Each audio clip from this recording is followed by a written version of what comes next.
El título de nuestra lección en esta noche le he puesto el propósito de las parábolas.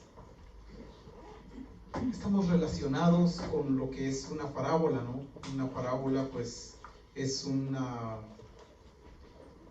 comparación, es un ejemplo de un hecho imaginario con el cual se requiere o se quiere expresar una enseñanza moral. ¿Cuántos recuerdan al menos una parábola? Todos, ¿verdad? Todos nos recordamos de por lo menos una. Pues hay infinidad de parábolas dentro de la Escritura. Y no es solo hasta el tiempo del Señor, no. Desde mucho tiempo antes se han venido dando las parábolas. Pero en el tiempo del Señor Jesucristo, Él se enfocó mucho en ello y su enseñanza fue basada en gran manera en lo que es una parábola. Pero hoy no vamos a ver una en específico. Hoy vamos a ver, como el título decía, el propósito de ellas. ¿Por qué habló el Señor así? ¿Por qué es necesario o fue necesario que se hablara de esa manera?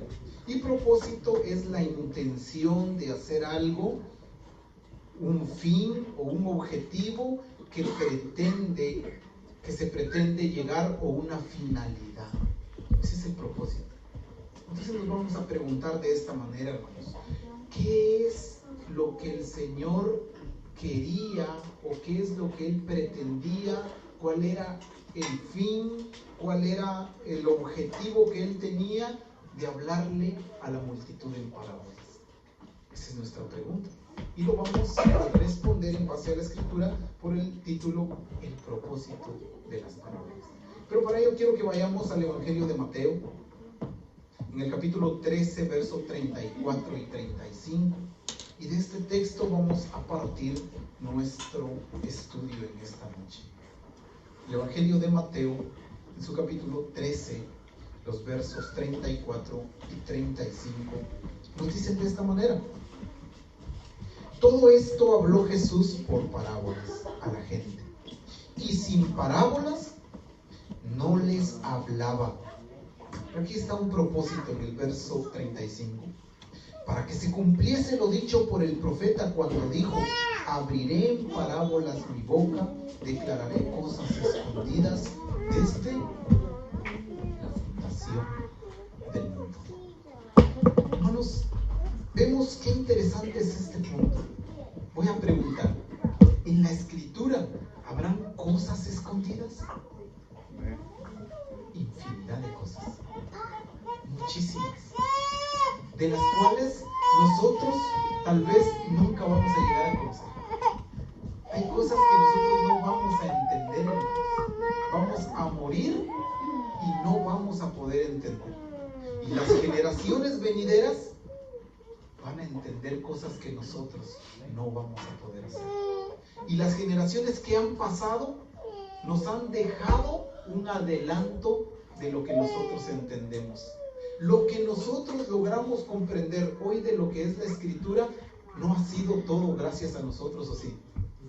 No, ha sido gracias a muchos de nuestros antepasados, a muchas de nuestras generaciones anteriores que han dedicado su vida para poder escudriñar la palabra y que han dejado enseñanzas para nosotros. Pregunto, hermanos, ¿le deberemos algo a la imprenta? Muchísimo. Sin la imprenta, ¿creen ustedes que tuviéramos un libro donde esté toda la palabra del Señor? Pues no. ¿Le deberíamos algo a la tecnología? Hermanos, hoy en el teléfono tenemos las versiones de la Biblia. Todo lo hemos ido adquiriendo no porque nosotros lo hayamos trabajado, porque nosotros hayamos puesto de nuestro esfuerzo ahí, sino porque generaciones anteriores han dedicado tiempo a ello y nosotros nos hemos beneficiado de todo el esfuerzo de muchas personas. De igual manera, las generaciones que vienen tras nosotros se van a beneficiar de todo lo que ya hicieron y de lo que nosotros vamos a hacer. Ahora, hermanos, pregunto, ¿estaremos dejando nosotros un legado? ¿Estaremos dejando nosotros una ayudadita para las generaciones venideras? Para que conozcan de una mejor manera lo que es la palabra del Señor. O nosotros sí estamos beneficiados, pero bueno, los demás que busquen, ¿no? Por su propia cuenta. Pues tenemos esa obligación, tenemos esa comisión de dejar también algo de lo cual el Señor nos ha dado para que también las generaciones que vienen tras nosotros se beneficien de ello. Y por eso hoy vamos a ver cómo el Señor nos dejó una manera importante de cómo llevar a cabo la expansión del Evangelio. Y fue a través de las parábolas. Y vamos a ver con qué propósito lo hizo. Y el primero, decíamos en el verso 35, en primer lugar vimos en el verso 34, que cuando el Señor habló únicamente ¿cómo? En parábolas. Y si no eran parábolas, no hablaba. Pero el verso 35 dice, para que se cumpliese ¿qué? Lo dicho por el profeta. ¿Ya estaba profetizado esto antes? Sí. 700 años aproximadamente antes de su cumplimiento, Isaías ya lo había profetizado. Ahora, después del cumplimiento, dice el verso 35, abriré en parábolas mi boca, declararé cosas escondidas desde la fundación del mundo. Hermanos, hay cosas que nosotros no hemos conocido. Y tal vez esto, el propósito de las parábolas, sea una de ellas. ¿Por qué el Señor habló en parábolas? ¿Qué necesidad había? ¿Por qué no declaró los misterios del reino de una vez? ¿Por qué no lo dijo de una forma en el lenguaje del ser humano? ¿Por qué tuvo necesidad de usar un ejemplo? De usar una comparación. Vamos a entrar a ver esto, el propósito de lo que son las parábolas, ya llevando en mente que el propósito es un fin, es un objetivo, es una finalidad, y que parábola es una comparación, un ejemplo de un hecho imaginario. Cuando hablamos de un hecho imaginario, significa que puede que sea verdad o puede que no sea verdad. O sea, no necesariamente es una historia real. ¿Podemos hacer diferencia entre una y otra? Una cosa es una historia real y una cosa es un hecho imaginario. Son dos cosas diferentes. Pues parábola puede que a veces haya usado el Señor una historia real para hacer la comparación de una parábola, o a veces haya usado una historia ficticia, algo que no fue un hecho real. ¿Sí? Es una comparación, es un ejemplo. No sé si me explico con lo que es parábola. Entonces, teniendo esto, llevemos en mente que, pero también la parábola tiene un propósito en sí. Es una comparación, es un ejemplo de un hecho imaginario, pero con el cual se quiere expresar una enseñanza moral. Una enseñanza moral. Ese es el propósito. Dejar en el corazón de las personas algo que, algo sembrado, una semilla, algo que produzca en algún momento, que tal vez no hoy ni mañana, sino en un tiempo después va a dar fruto. Ese es el propósito de una parábola, es el propósito de una comparación. Y quiero que veamos aquí mismo en Mateo capítulo 13, y vamos a ver los versos 10 al verso 17. Y ahí vamos a basar nuestro tema.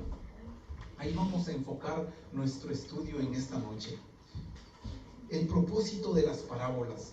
En el capítulo 13 del Evangelio de Mateo, en su verso 10, vamos a iniciar leyendo, dice el verso 10. Entonces, acercándose los discípulos le dijeron, ¿por qué les hablas en parábolas? El Señor andaba con los discípulos y frente de ellos había una gran multitud. Y Él se sentaba, la multitud de pie, y Él predicaba.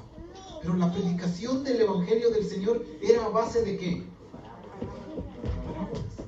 Y les ponía ejemplos de muchas maneras, de muchas formas, Para dar a conocer ¿qué? El reino de Dios, los misterios del reino de Dios. Pues son muchísimas formas para dar a conocer los misterios del reino de Dios. Quiero que usemos una parábola, haciendo una comparación entre la forma en que habló el Señor y la forma en que habló el apóstol Pablo. ¿Igual o diferente? Diferente, en muchas maneras. Pero siempre, ¿el objetivo cambiaba o era el mismo? El mismo, pero de diferente expresión. ¿Por qué? Porque el Señor usó ejemplos para darnos a conocer el misterio del reino. Pero Pablo no, Pablo usó el lenguaje necesario para hacerlo. Un ejemplo tan claro puede ser lo que Pablo dijo acerca de la resurrección. Él explicó la resurrección, cómo es que un cuerpo muere para poder ser vivificado. ¿Quién recuerda palabras así del Señor? Pues no hay. ¿Pero explicaría la resurrección de los muertos? Claro. Sí. ¿Vosotros seréis, cómo dijo? Como ángeles. Como ángeles. ¿Qué usó? ¿Qué usó para expresarlo? Comparaciones. Una comparación, un ejemplo, una parábola. ¿Sí? El lenguaje es diferente, pero el fin es el mismo, el propósito es el mismo. Entonces la pregunta de los discípulos es, se quedaban a la par del maestro escuchando la forma en que les hablaba a las personas, y nace una pregunta entre ellos y les dice, en un momento en el cual estaban a solas, en un momento en el cual solo estaban ellos con el maestro, le hacen esta pregunta: Señor, pero ¿por qué tú les hablas en parábolas? ¿Por qué necesitas de usar ejemplos para predicarles a las multitudes? O sea, ellos se quedaron intrigados porque siempre usaba ejemplos. Pero ellos dicen, ¿pero por qué? ¿Por qué no les habla como nos habla a nosotros? Y vamos a empezar a ver el primer aspecto. En el verso 11 dice, Él respondiendo les dijo, porque a vosotros os es dado saber los misterios del reino de los cielos, mas a ellos no les es dado. Impresionante, ¿no? Palabras muy buenas. A vosotros os es dado conocer los misterios del reino, pero a ellos no. ¿Tenía algo que esconder el Señor? ¿Qué creen ustedes? ¿Había algo que esconder? ¿Por qué a unos les hablaba de una forma y a otros de otra? Vamos a ir viéndolo paso a paso. Para ello quiero invitarlos a que veamos lo que menciona Mateo 16, 17. Aquí unos capítulos adelante, capítulo 16, verso 17 del Evangelio de Mateo. Dice, entonces le respondió Jesús, bienaventurado eres Simón, hijo de Jonás, porque no te lo reveló carne y sangre, sino mi Padre que está en los cielos. Y esto es ante una respuesta de Jonás, ante la pregunta del Señor, ¿quién crees tú que soy yo? ¿Cuál fue la respuesta de Pedro? El Hijo de Dios. Tú eres el Cristo, el Hijo del Dios viviente. Y vean la expresión que usa el Señor entonces ahora, bienaventurado eres, porque no te lo reveló carne y sangre, sino ¿quién lo reveló? Padre. Hermanos, el conocimiento que llegamos a obtener de los misterios del reino, ¿será porque nos desvelamos estudiando? ¿Será porque llegamos a tener grados académicos? ¿Será porque pasamos las universidades? ¿Será porque somos graduados de Harvard? ¿Verdad que no? ¿Por qué entonces? Porque ¿quién lo revela? Porque a nosotros ha placido Dios darnos a conocer los misterios del reino. Hermano, siéntase afortunado de estar aquí. siéntase afortunado porque no todos tienen esa dicha. Siéntase bendecido porque a usted y a mí le ha placido a Dios darnos a conocer los misterios del reino. Lo mismo que a sus discípulos. ¿Por qué de una forma a uno y por qué de otra forma a otro? Porque la relación que había entre los discípulos no era la misma que la de la multitud. Era diferente. Entonces la forma de expresarle a ellos era también diferente. A nosotros el Señor se ha placido revelarnos misterios que mucha gente ni siquiera conoce, ni siquiera ha escuchado. Hay gente que le hablan de vida eterna y ¿eso qué es? ¿Qué es eso? Pero nosotros ya estamos aquí por muchos años con fe ¿en qué? En alcanzar vida eterna. Porque ya nos han dado a conocer esos misterios. Y eso no ha sido por esfuerzo propio. Eso ha sido la misericordia de Dios efectuada en nuestra vida. Vemos el verso 12. Pero antes de que veamos el verso 12, hermanos, quiero mencionar, hay infinidad de ministerios. Les mencionaba, ¿no?, que había muchos misterios dentro de la Escritura que aún no son revelados. Pero el apóstol Pablo nos reveló muchos de ellos, pero vamos a ver uno, por el tiempo no podemos ver más. Vamos a ver Efesios capítulo 3, versos 3 al 9. Y vamos a ver uno de tantos misterios revelados por el apóstol Pablo. ¿Y por qué tuve que escoger uno como este? ¿Por qué escogí este? Vamos a darle lectura y después les explico por qué. Dice el capítulo 3 de Efesios, verso 3 en adelante. Dice que por revelación me fue declarado el misterio, como antes lo he escrito brevemente, leyendo lo cual podéis entender cuál sea mi conocimiento en el misterio de Cristo. Misterio que en otras generaciones, ¿qué pasó? No se dio a conocer a los hijos de los hombres, como ahora es revelado a sus santos apóstoles y profetas por el Espíritu. ¿Quién lo revela, hermanos? El Espíritu. Verso 6. ¿Cuál es el misterio? Que hace muchos años no se había revelado y que ahora lo sabemos claramente. Verso 6. Que los gentiles son coherederos y miembros del mismo cuerpo y copartícipes de la promesa en Cristo Jesús por medio del Evangelio, del cual yo fui hecho ministro por el don de la gracia de Dios que me ha sido dado según la operación de su poder. A mí, que soy menos que el más pequeño de todos los santos, me fue dada esta gracia de anunciar entre los gentiles el Evangelio de las inescrutables riquezas de Cristo y declarar a todos cuál sea la dispensación del misterio escondido desde los siglos en Dios que creó todas las cosas. Hermanos, un misterio que antes no había sido declarado y ahora nosotros lo conocemos. Que los gentiles, ¿qué son, hermanos? Coherederos de la promesa, miembros del cuerpo. Hermanos, si todos los gentiles que murieron antes del conocimiento de la venida del Señor hubieran conocido este misterio, muchos se hubieran convertido, muchos hubieran vivido una vida cristiana. Pero vea, no había sido revelado. Hasta ahora nos es revelado. ¿A quiénes? Tenemos algo por qué estar dichosos, hermanos. Amén. Amén.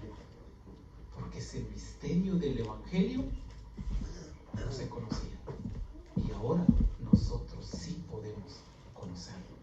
Y así hay muchos, pero hoy estamos viendo este solo como ejemplo, porque nuestro tema no es este misterio, tal vez lo vamos a ver en otra oportunidad, pero este tema que hoy estamos viendo es el propósito de las parábolas. Entonces regresemos al Evangelio de Mateo. En el capítulo 13 estábamos leyendo y vamos a ver el verso 12 ahora, que es el que nos continúa. Ahora sí entendemos por qué el Señor dijo: porque a vosotros os es dado saber los misterios del reino de los cielos, mas a ellos no les es dado. Verso 12: porque a cualquiera que tiene, se le dará, y tendrá más. Pero el que no tiene, ¿qué va a pasar? Aún lo que tiene le será quitado. Hermano, no desaproveche eso que Dios le ha dado. Porque si usted lo desaprovecha, ¿qué va a pasar? Se lo van a quitar. Y ese conocimiento del reino de Dios que hoy gozamos nosotros, en cuanto lo empecemos a desaprovechar, se nos va a quitar. ¿Por qué? Porque el que tiene, se le dará más. Esa es la expresión dada por el Señor. ¿Qué quiere decir esto, hermanos? Quiere decir que cuando usted conoce algo y le intriga, ¿qué hace? Investiga. Y cuando investiga, ¿qué? ¿Pierde lo que le había intrigado o gana más? Gana más. Así es de que no vaya a su casa, le ore a Dios por sabiduría y siéntese en el sofá y prenda la televisión y espere que le dé. ¿Funciona así? No funciona así. Porque los misterios del reino se le dan a quien tiene y busca y quiere. Y entonces, ¿qué pasa? Pues se le da más. Y aquel que tiene un poquito pero lo esconde, lo guarda, ¿qué va a pasar con ese poquito? Aún ese poquito se le quitará. Hermanos, no menospreciemos lo que el Señor nos ha dado, porque no todo el mundo tiene esa bendición que nosotros tenemos, como la bendición que tuvieron los discípulos del Señor en ese momento. Verso 13, estamos ahora en el verso 13. Pero antes de pasar al verso 13, quiero que veamos a qué se refirió el Señor más claro cuando dijo que a los que tienen se le dará más. Dice, sabemos que Dios nos permite más a nosotros y aún vamos creciendo y vamos aumentando según su bendición. Veamos lo que dice Lucas capítulo 19, verso 24 al 26.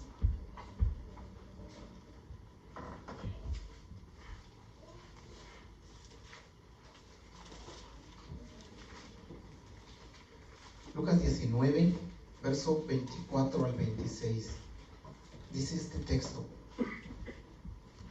y dijo a los que estaban presentes: quitadle la mina y dadla al que tiene las 10 minas. Vea el verso 25. Entonces le dijeron: Señor, tiene 10 minas. Y vuelve a repetir las mismas palabras en el verso 26.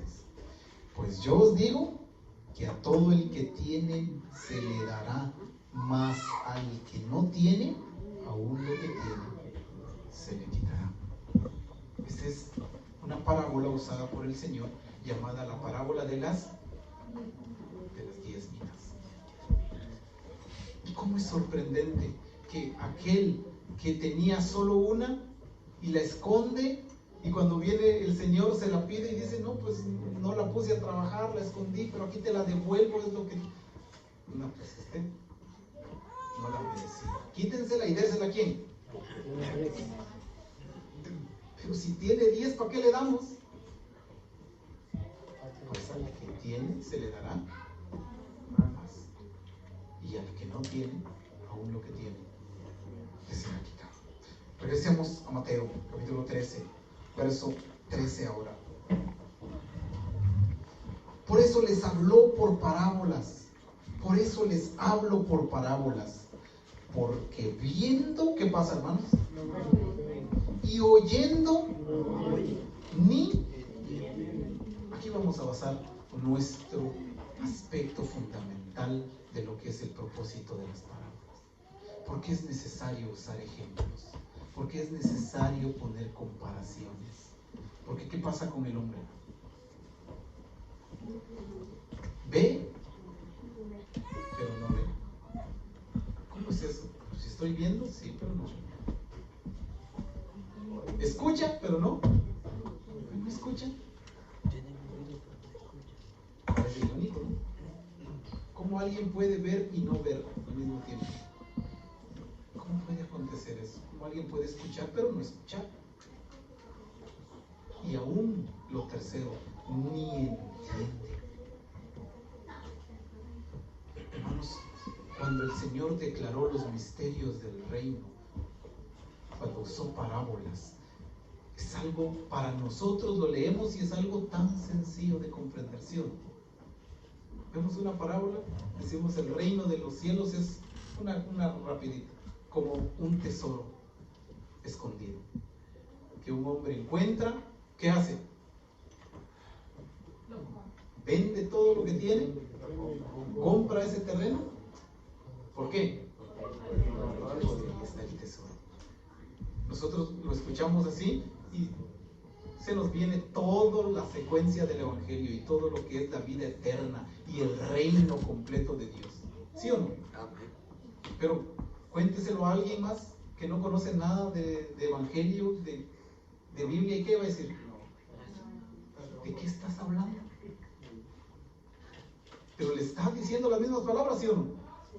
Sí, las mismas palabras está usando, pero escucha y no oye. Está viendo pero no ve. Y entonces no entiendo.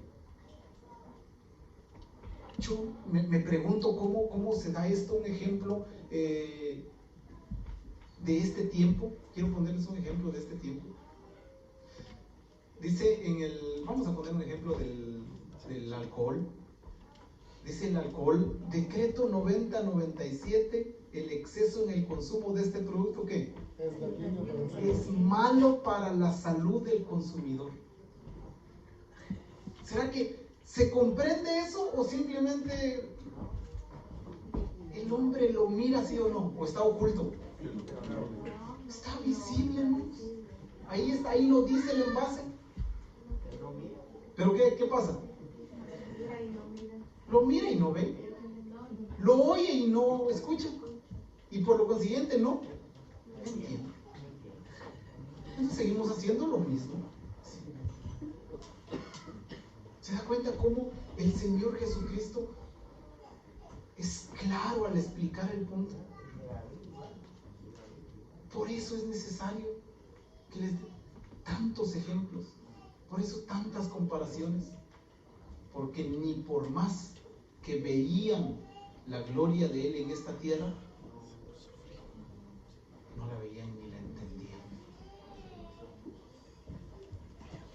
Pero los discípulos sí. Recuerden las palabras de Juan. Y ese verbo fue hecho carne y habitó entre nosotros. ¿Y qué pasó? Y vimos su gloria, gloria como del unigénito Hijo de Dios, lleno de gracia y de verdad. ¿Cuántos vieron esa gloria? ¿Todos? Pero solo para algunos era visible el Señor. Para todos. ¿Por qué unos sí y otros no? Porque viendo no miraban. Porque oyendo escuchaban. Por eso el Señor le dice, habla en parábolas. Estamos en el verso 13. Quiero que veamos Deuteronomio capítulo 29, verso 2 al 4, para reforzar este punto.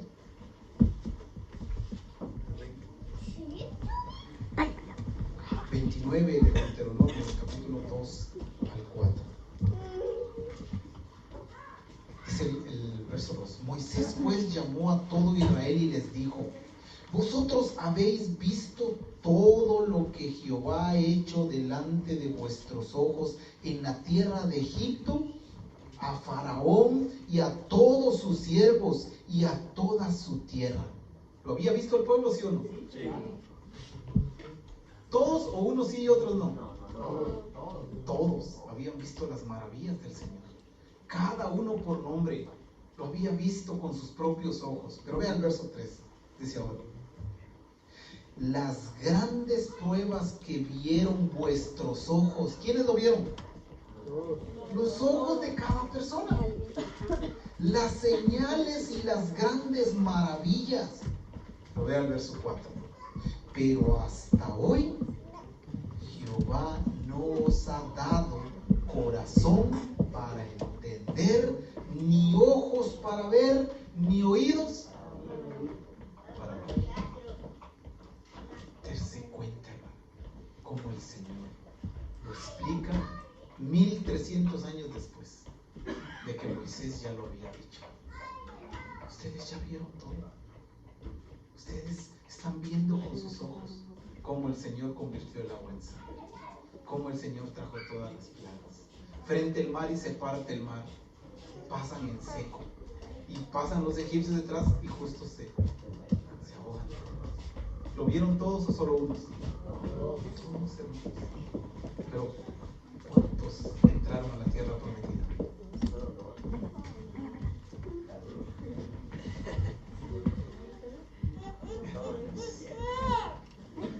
¿Cómo es que nosotros los humanos somos así? ¿Cómo es que estamos viendo y no vemos? ¿Cómo es que estamos oyendo y no escuchamos? ¿Cómo es que no entendemos si está delante de nuestros ojos? ¿Cómo es que nos pasa eso? Al pueblo le pasó, a Israel le pasó. Vieron todo, estuvieron ahí, presenciaron en vida propia cada uno de ellos, pero ni así. No entendieron. Nomás los dejó Moisés un ratito y ¿qué estaban haciendo ellos? Adorando al becerro. Nomás les hizo falta algo y ¿qué había pasado ya? Murmuraban. Porque nos sacaron, ahora tenemos hambre, ahora tenemos sed. Ahora, ¿qué no decía el pueblo? Hermanos, lo mismo decimos nosotros, ¿sí o no? Muchas veces decimos lo mismo. No voy a la iglesia porque no tengo carro. ¿Cuántos hemos dicho así? No, es que si yo tuviera esto, si tuviera lo otro, yo hiciera. Pero como no tengo,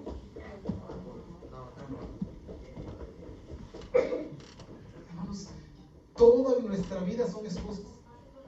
De una o de otra forma. No, es que el trabajo no me deja. No, es que esto no se puede. Es que no puedo hacer esto. Es que no lo otro. Porque no tengo esto, porque no tengo lo otro. Todo es excusa. Y son excusas para evitar que veamos, y para evitar que escuchemos, y para que podamos entender. ¿Por qué no entendemos entonces? Porque no vemos ni escuchamos. Esa es la expresión dada por nuestro Señor. Regresemos a Mateo.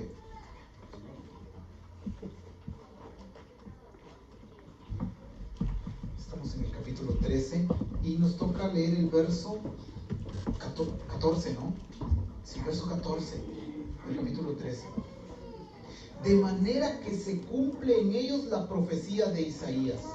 ¿Ya lo había dicho Isaías, sí o no? Mucho tiempo antes. Moisés lo había dicho, ya lo vimos. Ahora lo dice Isaías. ¿Qué dijo Isaías? De oídos oiréis y no entenderéis. Y viendo veréis y no percibiréis. Yo me pongo a recordar, hermanos, cómo fue el tiempo en el cual veía las cosas del Señor desde afuera. El tiempo de mi juventud, veía las cosas del Señor desde afuera y decía, es una pérdida de tiempo. Todo el día en la iglesia, ¿y qué beneficio hay? Nada. Y yo era hijo de hijos de padres cristianos. Ellos sí lo veían, pero yo ¿qué? No, y estaba ahí, ¿sí o no? Sí, ahí estaba, pero no lo miraba. ¿Viendo qué? No veía. Y oyendo, porque o me taparían a mí los ojos, los oídos para que no escucharan la predicación? No, yo ahí estaba también. Pero escuchando, ¿qué pasaba? No oía ni entendí. Y me recuerdo de ese tiempo y digo, realmente el hombre cuando está alejado, cuando no conoce, cuando está fuera, ve las cosas de una manera diferente. Y a eso se refiere el apóstol Pablo cuando dice, para los que no creen, esas cosas son locuras. ¿A cuántos les han dicho, ustedes están locos? Perdiendo su tiempo, ustedes están locos. ¿Qué están haciendo ahí? ¿Por qué? Porque esas personas no pueden ver, no entienden lo que usted ha comprendido. Pero para los que comprenden, dijo el apóstol Pablo, ¿qué son? ¿Qué son estas cosas? Poder de Dios, potencia de Dios, para quienes hemos entendido. Porque termina diciendo, nosotros tenemos la mente de Cristo. Esa es una bendición grande, hermanos. Y quienes todavía no han visto así las cosas, pregúntense, ¿estaré viendo y no veo? ¿Estaré oyendo y no oigo? ¿O no entiendo? ¿Qué estará pasando conmigo? ¿Hasta cuándo? ¿Hasta cuándo voy a seguir viendo sin ver? ¿Hasta cuándo voy a seguir escuchando sin oír? ¿Hasta cuándo no voy a entender? ¿Cuánto tiempo más? Verso 15. Dice el verso 15 de ese texto. Porque el corazón de este pueblo, ¿qué ha pasado? Se ha engrosado. Y con los oídos oyen, ¿cómo? Y han cerrado sus ojos para que no vean con los ojos y oigan con los oídos. ¿Cómo venimos al culto? ¿No? Nos sentamos y ya estamos. ¿Qué pasa? ¿Cómo están nuestros oídos? Cerrados. ¿Cómo están nuestros ojos? Cerrados. ¿Se da cuenta? Cómo el Señor explica este aspecto tan importante. ¿Por qué es necesario usar ejemplos? Verso 15, porque el corazón de este pueblo está engrosado. No quiere dar entrada. Está endurecido, pues. Está pura piedra, no hay forma que le entre. El corazón está engrosado. Y entonces han cerrado sus oídos para no oír. Y se han tapado los ojos para no ver. Y puede estar ahí, pero no lo ve. Y por lo consiguiente, no entiende.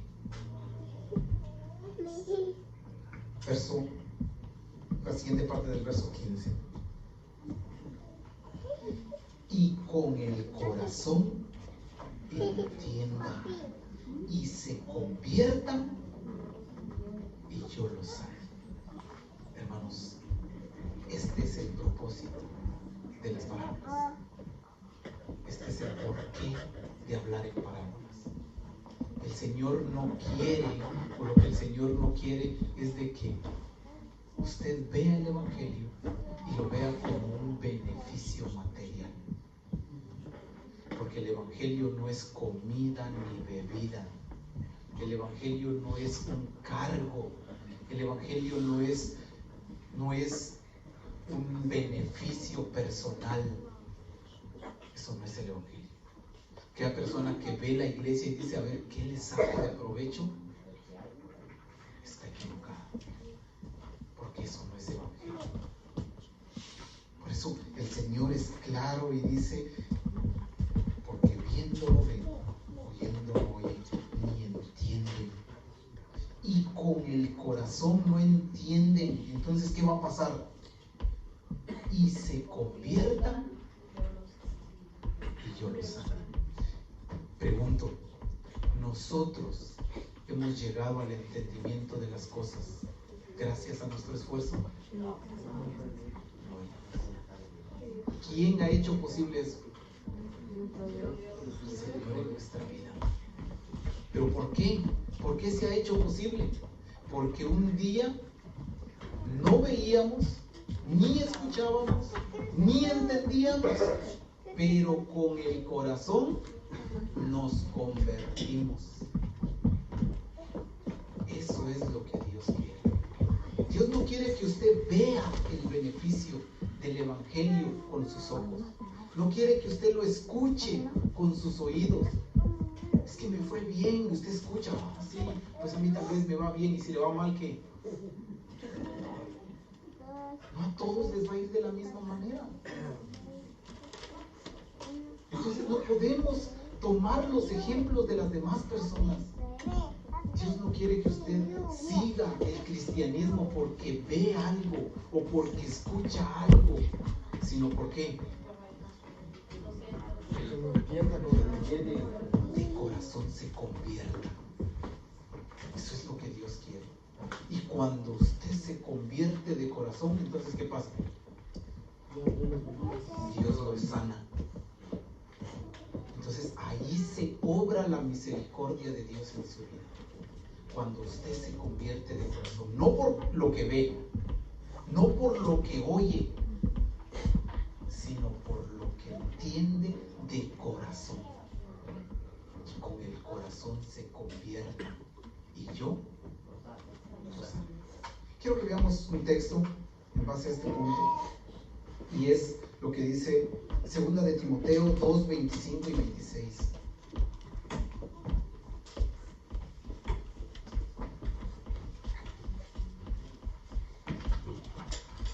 Segunda de Timoteo 2, 25 dice así: que con mansedumbre corrija a los que se oponen. Están hablando de los obreros que tienen que estar preparados, no para discutir, sino para que con mansedumbre corrija a los que se oponen, por si quizá Dios le conceda que se arrepientan para conocer la verdad y escapen del lazo del diablo en que están cautivos a voluntad de ¿quién? Voluntad del enemigo. ¿Cómo está el hombre? Encarcelado, esclavo, hundido en tinieblas, preso. ¿Cosa de libertad? ¿Pero qué quiere Dios? Dios quiere ver su libertad. Dios quiere que usted salga de esa esclavitud, pero que no salga solo por el hecho de ver la libertad. Y voy a poner el ejemplo de un preso. Dios no quiere que actuemos como un preso. ¿Qué hace un preso? Cae en la cárcel, está en el tiempo ahí, añora la libertad, pero ¿cómo? Solo porque ve que es estar encarcelado. ¿Y qué es la libertad? Entonces quiere ser libre. Porque escucha que allá afuera están como bien libres y ahí adentro ellos están mal. Pero no se convierte, pero no cambia. Entonces, cuando sale de la cárcel, ¿qué sale a hacer? Lo mismo otra vez. Y después de un tiempo, ¿a dónde vas? Hermanos, eso es lo que Dios no quiere. Lo que Dios quiere es que usted de corazón se convierta y entonces Él lo va a sanar. No por lo que ve, no por lo que escucha, sino lo que siente en su corazón. Regresemos a Mateo. Veamos un texto más, hermanos. Hay mucho que hablar de ello, pero vamos a ver solo un texto más. En el Evangelio de Juan, capítulo 12, versos 39 y 40.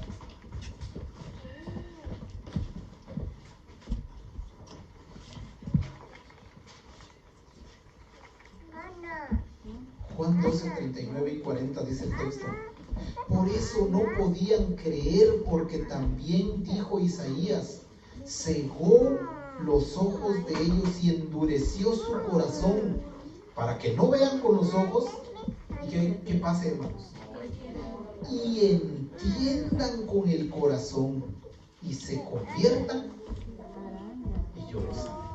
Eso es lo que Dios quiere. Eso es lo que Dios pide. Que nosotros nos convirtamos, pero lo hagamos de corazón. Los siguientes textos del Evangelio de Mateo, estamos en el verso 16, dice: pero bienaventurados vuestros ojos, porque ven. Hermanos, bienaventurados todos los que estamos aquí, porque vemos. Pero ya no vemos cegados, ya vemos claramente. ¿Y vuestros oídos? Porque oyen. Porque de cierto os digo que muchos profetas y justos desearon ver lo que veis y no lo vieron, y oír lo que oís y no lo oyeron. Nosotros, hermanos, tenemos ya el ejemplo de todos los antepasados. ¿Cuántos de ellos no quisieron ver y escuchar y leer todo lo que nosotros vemos, escuchamos y leemos? Y no pasó. Pero esa bendición la tenemos nosotros. En conclusión, hermanos, Dios ha hablado por parábolas porque el corazón del hombre está endurecido, porque no hay manera de cómo puedan ver y entender. Y lo que Dios quiere es que no lleguen al conocimiento de Él porque ven o porque oyeron, sino porque de corazón se convierten, de corazón creyeron, y entonces Él los va a sanar. Con puestos de pie, hermanos, leemos Jeremías 17:14. Con este finalizamos. 17:14 de Jeremías, dice así el profeta. ¿Qué quiere Dios entonces? Que expresemos estas palabras: sáname, oh Jehová, y seré sano. Sálvame y seré salvo, porque tú eres mi alabanza. Eso es lo que Dios quiere de nuestra vida. Que el Señor añada bendición a su palabra. Pasemos.